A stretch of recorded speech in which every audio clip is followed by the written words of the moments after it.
Welcome to my channel my life my way. और इस दूसरे भाग में मैं आपको बताने जा रही हूँ एनएएस के क्लास 10 के ही हिस्ट्री और ज्योग्राफी के प्रश्न के उत्तरों को। तो आप मेरे चैनल को फॉलो करते रहें। अगर सब्सक्राइब नहीं किया है तो इसे सब्सक्राइब कर लें। किसी भी तरह की समस्या अगर आपको हो तो मैं इसे सॉल्व करने के लिए आपके साथ प्रस्तुत हूँ।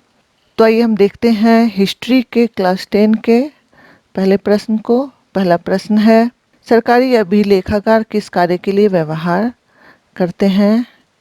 तो इसका सही उत्तर आपको देखना है। तो सरकारी अधिकारियों की रिपोर्ट, सरकारी कार्यालयों की रिपोर्ट, खुफिया कार्यालयों की रिपोर्ट, पुलिस विभाग के दस्तावेज। तो इसका उत्तर जो होगा वो है कि सभी सही है। दूसरा है, उमेश चंद्र दत्ता संपादित बामा बोधनी एक आवधिक पत्रिका था। मतलब कुछ अवधि के लिए ये पत्रिका थी, क्योंकि इसका उत्तर क्या है, यह एक मासिक पत्रिका के रूप में प्रकाशित हुई थी। Option B. तीसरा है, निम्नलिखित में से कौन महिला शिक्षा और महिला अधिकारों से संबंधित नहीं था? तो जो नहीं था वो है ग्राम वार्ता प्रकाशिका। चौथा है, औपनिवेशिक शिक्षा प्रणाली का उद्देश्य था। तो इसका उद्देश्य क्या था? इसका ऑप्शन होगा 4, औपनिवेशिक प्रशासन की सुविधा के लिए क्लर्कों का उत्पादन करने के लिए। 5 नंबर, यदि 1857 के विद्रोह को सिपाही विद्रोह कहा जाता है तो निम्नलिखित में से कौन सा विकल्प इसका कारण होगा? तो इसका कारण है सिपाहियों के बीच प्रतिरोध उठाया। 6 नंबर प्रश्न, निम्नलिखित में से कौन प्रिंटिंग प्रेस के प्रसार से जुड़ा था या है? तो इसका सटीक उत्तर होगा शिक्षा का प्रसार, समाचार पत्रों का प्रसार या प्रिंटिंग प्रेस के प्रसार से जुड़ा था और है। 7 नंबर प्रश्न देखें, बरदौली सत्याग्रह किसके कारण हुआ? तो इसका सही उत्तर होगा कराधान में कमी। बरदौली सत्याग्रह का कारण यही था। 8 नंबर, निम्नलिखित में से कौन सा आंदोलन ब्रिटिश सरकार के विरोध में किसानों की भागीदारी का 20वीं सदी में प्रतिनिधित्व करता है?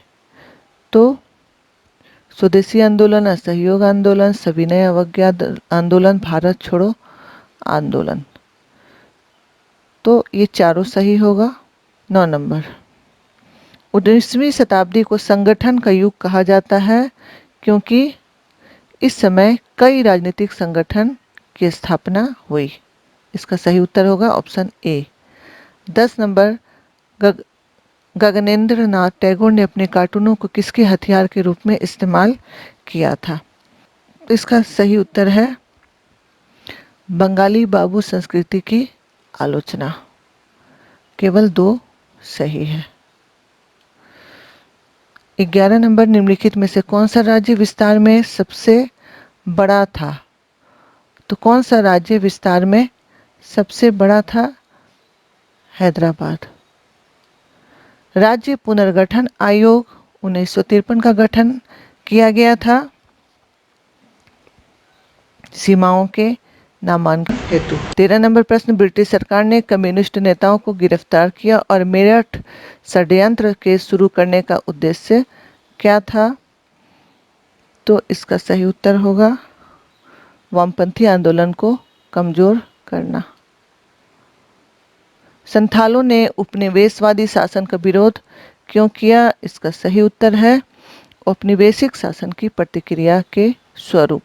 15 नंबर प्रश्न, सचिंद्र प्रसाद बसु द्वारा एंटी सर्कुलर सोसाइटी का गठन किस उद्देश्य से किया गया था?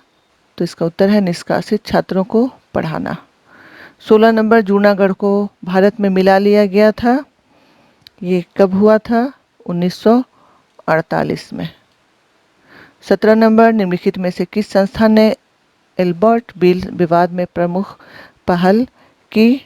इसका उत्तर है इंडियन एसोसिएशन।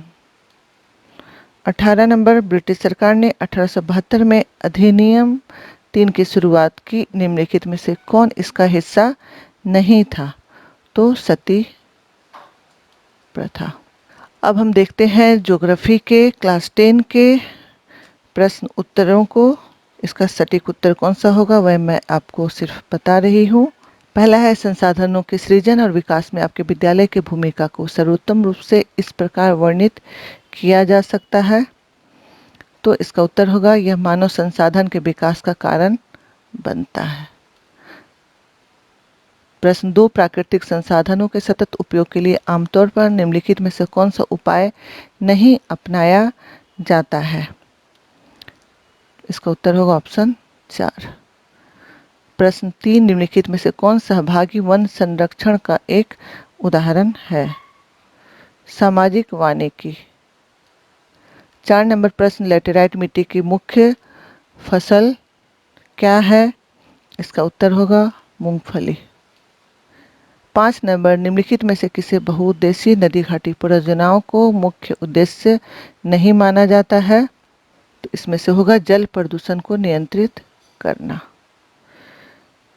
6 नंबर, निम्नलिखित में से कौन सा एक अधात्विक खनिज का उदाहरण है। इसका उत्तर है कोयला। निम्नलिखित में से कौन ऊर्जा के गैर पारंपरिक जैविक स्रोत का उदाहरण है। तो इसका उत्तर होगा पशु मल मूत्र। हम 8 नंबर प्रश्न देखते हैं। एक उद्योग जो आमतौर पर पूर्वी से पश्चिमी भारत में स्थान परिवर्तन से गुजरा है वह क्या है। तो वह है सूती वस्त्र उद्योग। 9 नंबर प्रश्न, निम्नलिखित में से कौन से 2 स्थान भारत में सबसे लंबे राष्ट्रीय राजमार्ग से जुड़े हुए हैं। तो इसका सटीक उत्तर होगा वाराणसी और कन्याकुमारी। 10 नंबर, निम्नलिखित में से कौन सा उद्योग भारत के विभाजन से सबसे अधिक प्रत्यक्ष रूप से प्रभावित था। जूट उद्योग। निम्नलिखित में से कौन सा वाहन परिवहन का सबसे पर्यावरण अनुकूल साधन है। तो एक मैनुअल रूप से संचालित नाव।